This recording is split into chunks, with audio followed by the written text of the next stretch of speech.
नाज़रीन, अवामी न्यूज़ में ख़बरनि जो सिलसिलो जारी है। इन वक़्त असीं तव्हांखे खिपरो खां ख़बर ॾींदा हलूं त खिपरो वेझो ॻोठ गजड़ो जे रवासियुनि पारां पुलिस ऐं बासरनि जे मुबीना ॾाढ ख़िलाफ़ एहतजाज मुज़ाहिरो कयो। हिन हवाले सां वधीक तफ़सील ॾिसूं था अवेस कुंभर जी रिपोर्ट में।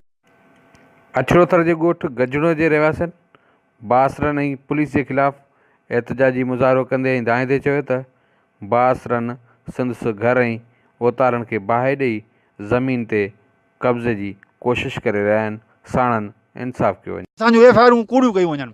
असां तारीख़ ते अचूं था, असांजे पुलिस रेड करे थी, उन जे लाइ असां इंसाफ़ कयो वञे। माण्हुनि ते 6 एफआईआरूं कटियूं आहिनि, को बि असांजो दाद फरियाद न आहे। उन जे लाइ असीं एहतजाज एस आहे गुलाम नबी शाह SHO पेरूमल इहे ज़बरदस्ती कल्ह 8 बजे असांजे ॻोठ गंजरोड पांधी समूह ते हमलो असांखे धमकियूं ॾियूं। सांगड़ टोटल छोर वञी सघूं नथा असीं, जेको असीं इलाज कराइण वञूं उहो बि कोन वञी सघूं। पुलिस असांखे धमकियूं ॾिए, हिते असीं रुई नथा घुमी सघूं, न कि माल चार सघूं था। असां बेगुनाह असां मिस्किननि खे पुलिस तंग करे रही आहे। असांजे घरनि में भाई ॾेई वई, पुलिस गॾु उहा 13 माण्हू हुननि जा गॾु हुआ।